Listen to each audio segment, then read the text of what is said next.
Hi, my name is Felicity and I took a gap year. I was a high school graduate in the class of 2021, and then I'll be going to college in the fall of 2022. So right now it's May 2022. I've been on my gap year for a couple months. I have a few months left. But yeah, I wanted to take some time to like reflect on the year and then give some advice or tips for students who are considering a gap year or know they want to do a gap year but just sort of want some advice or like to know what to expect for it. So if that sounds like you, keep watching. Number one, a gap year is a really good time for skills. And I kind of separate these skills into three categories. The first of which is like adulting skills or like life skills. And that can be something like driving. If you don't have your license yet, or like you have your license but you don't actually do like a lot of driving. Like I know for me when I was in school, like I drove from my house to school and then from school to my house, and that was kind of it. So the gap year was like a really good opportunity for me to like get more hours behind the road and like more hours on the road behind the wheel, like more hours of practice. So that was really good. I think it's a great time for that. Stuff like cooking, cleaning, like depending on your current level of involvement, like in the household, a gap year can be a really good time to sort of focus on that and getting good at like sort of basic stuff like that. Because yeah, I totally get like, when you're in school, if you're focusing on school or you're kind of, and also, you're a kid, like, you're either too busy or you just don't do it for whatever reason. But a gap year is a really good time to sort of get introduced to those like adulting concepts. And it's, if you're living at home, like that's, it's an especially good time to do it because your parents are there to like teach you how to do stuff and like show you how to do stuff, rather than like, you live in the dorms for 4 years in college and then you're 22 and you have an apartment and you're like, oh wait, like I can't drive or boil pasta, you know what I'm saying? The sort of second type of skills that I think gap years are good for is like always wanted to kind of skills, like stuff that you thought was like cool but either like your school didn't like, but stuff that you thought was cool but it takes like a large time commitment and your school either didn't have classes in it or you weren't able to make those classes work with your schedule for whatever reason. And by that I mean stuff like a language, an instrument. If you want to like write a novel or something, like that's a great time to just pursue passion projects or like passion interests and stuff. I think if you've been in school for pretty much your entire life, like you don't really have this big of a chunk of just like unstructured time that you can just sort of do whatever you want with. So for me, like a big always wanted to skill that I picked up was I started going to the gym regularly. Like I'm in the gym 4 or 5 times a week. Like it's wonderful. I really like it. And that was always something that I was interested in when I was in school, but like there wasn't really like time in my schedule to do it. And I didn't really know how to start. So like fitness was a big thing for me this year, just sort of like getting on that and into that. And I think you can sort of explore stuff and then you might find that that becomes like a lifelong hobby or like something you want to pursue in college and stuff like that. I've also been learning like Spanish on Duolingo. That was kind of fun. Yeah, just like I want to take a pottery class, like figuring out stuff that you've always found interesting or intriguing but never actually got like the push to like pursue. It can be really great to check out some of those. And then the third type of skill I would call like college prep or like deciding on a career kind of type of activities. For me, that was, I learned some Python this year. I'd never done programming before. I didn't take any coding classes in high school, but I knew that I wanted to do it at some point in like during the course of my education. So I learned some Python, and that's hopefully gonna keep me sort of like better prepared for CS classes I might take as a freshman.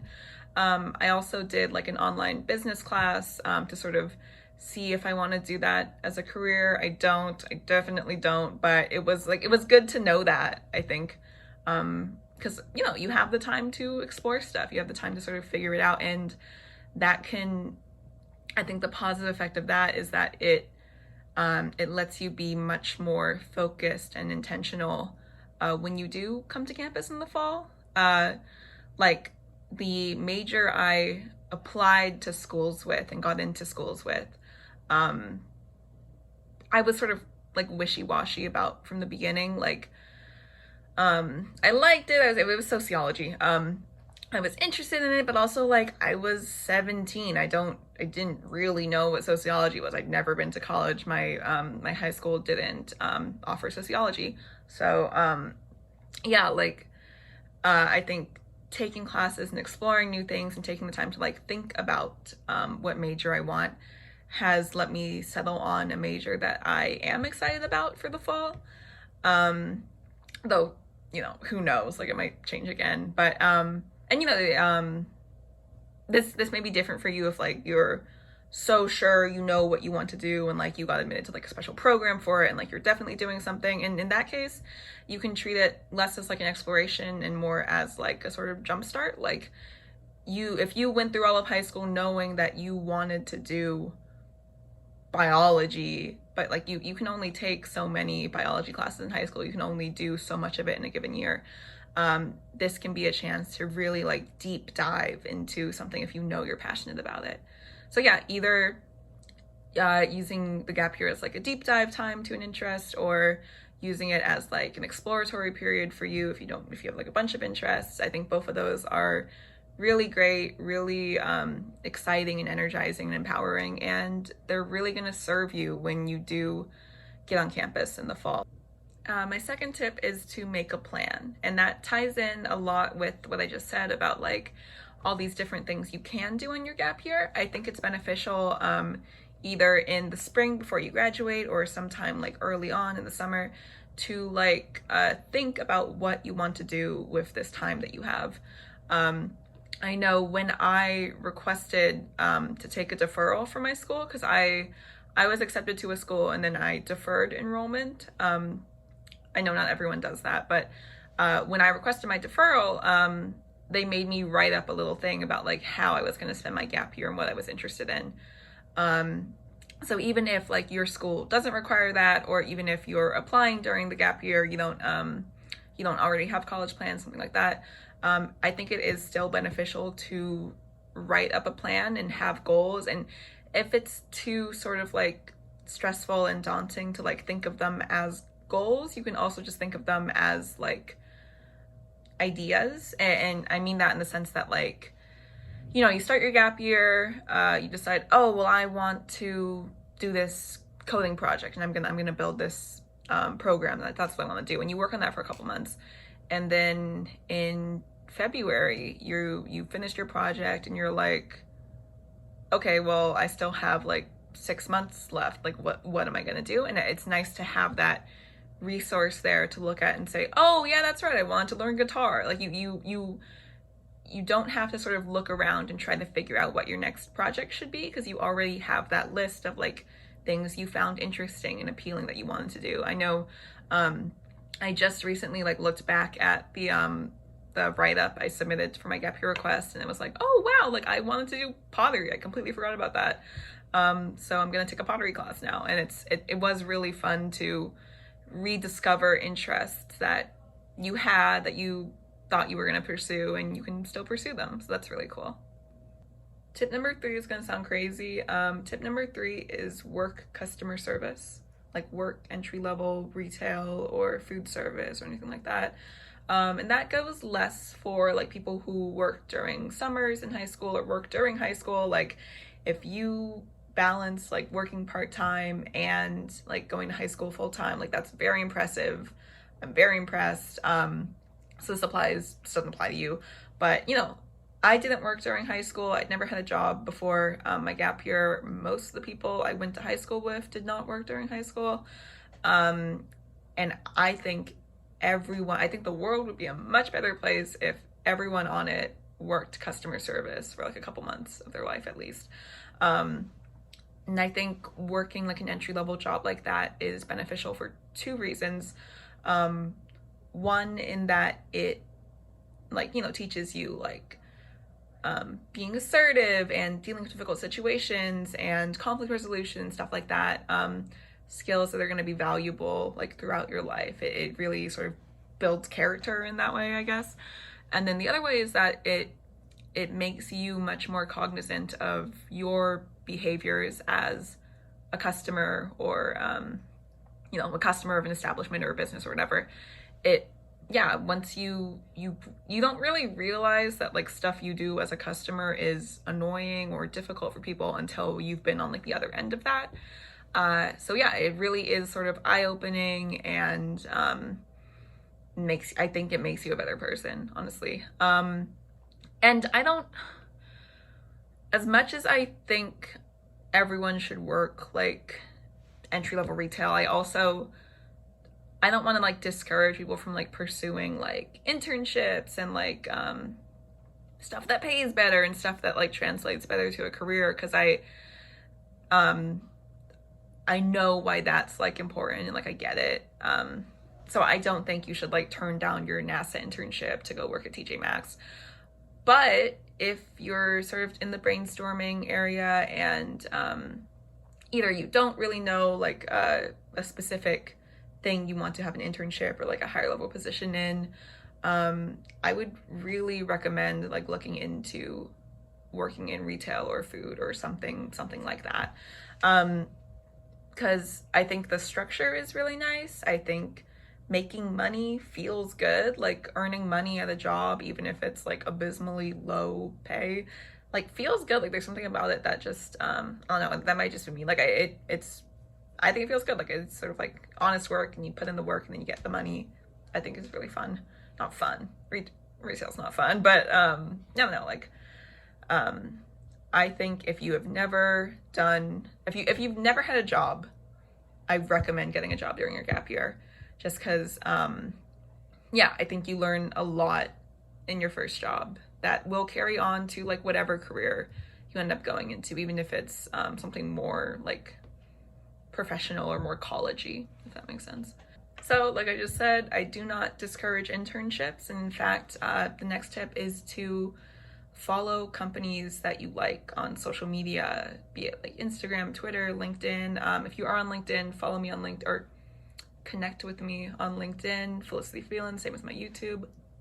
What was I saying? Having graduated from high school, you have a bunch more free time. You have the ability to work like a full-time work schedule if you want. You have like that, you're an adult in many cases, which you probably weren't for a lot of high school.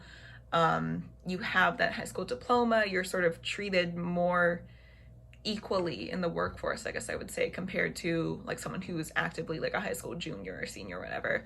So follow companies you like and be on the lookout for like job or internship opportunities. Follow companies you like and be on the lookout for job or internship opportunities with them. So after I served my time in retail, I ended up quitting, and then I'm currently working for a company that I really like, that I'm a big fan of, and the reason I'm working for them is because I saw they posted a job on Instagram, and I applied for that, and I got in contact with them. I got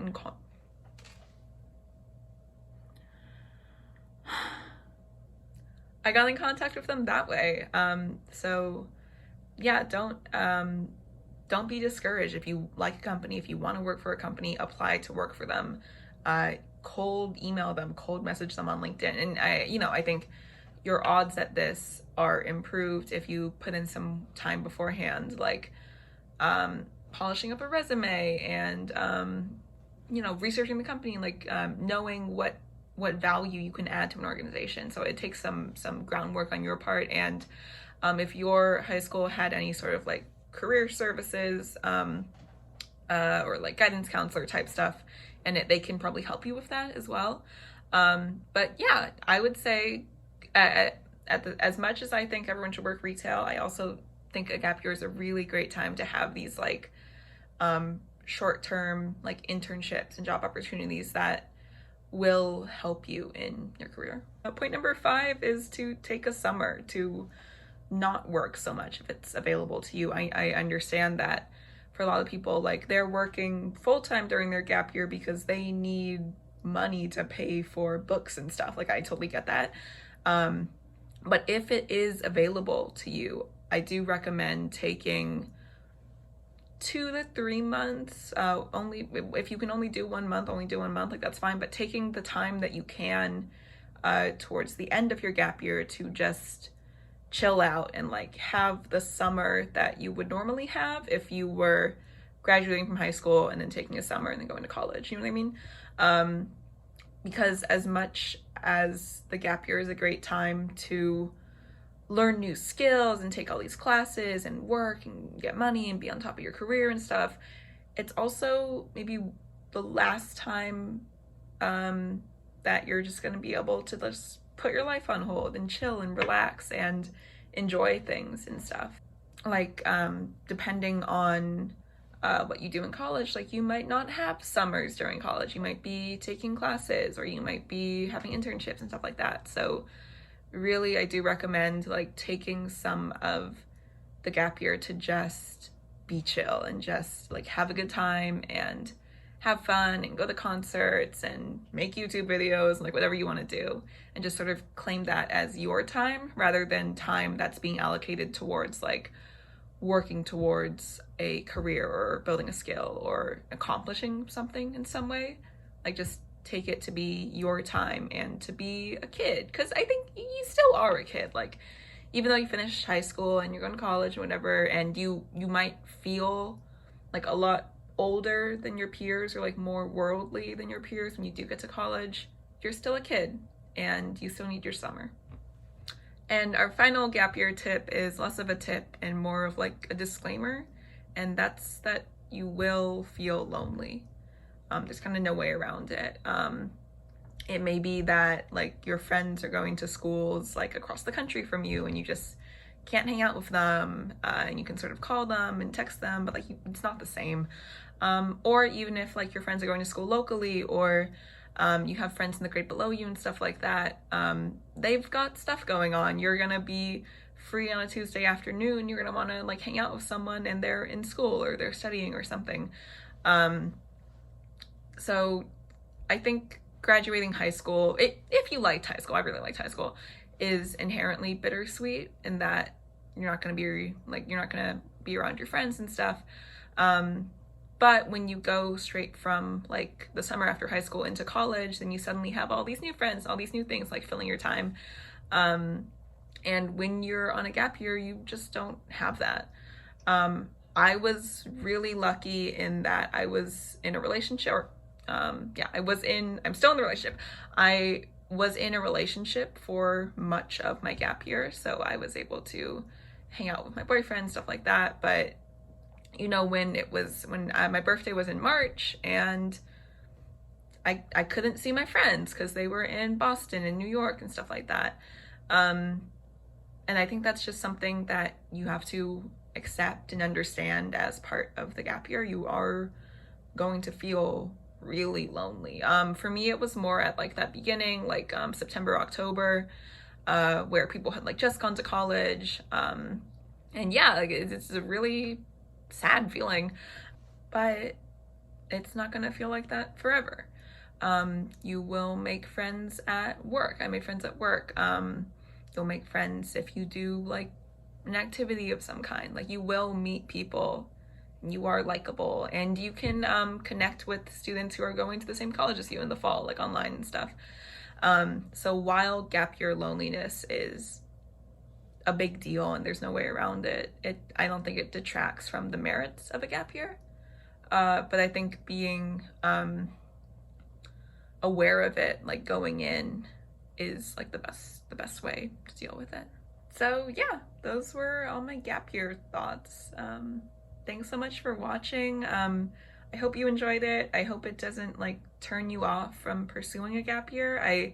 I don't think gap years are like the right choice for everyone, and like everyone should take a gap year, but I think many people would benefit from it. I think it's a really rare and unique opportunity to just like take a step back from your life and explore and live and learn and like be for a year. So yeah, thanks so much for watching. If you took a gap year, go ahead and comment how you spent your gap year. I'd be curious. And if you were planning to take a gap year, let me know what you plan to do with it. So yeah, thanks so much for watching. See you soon.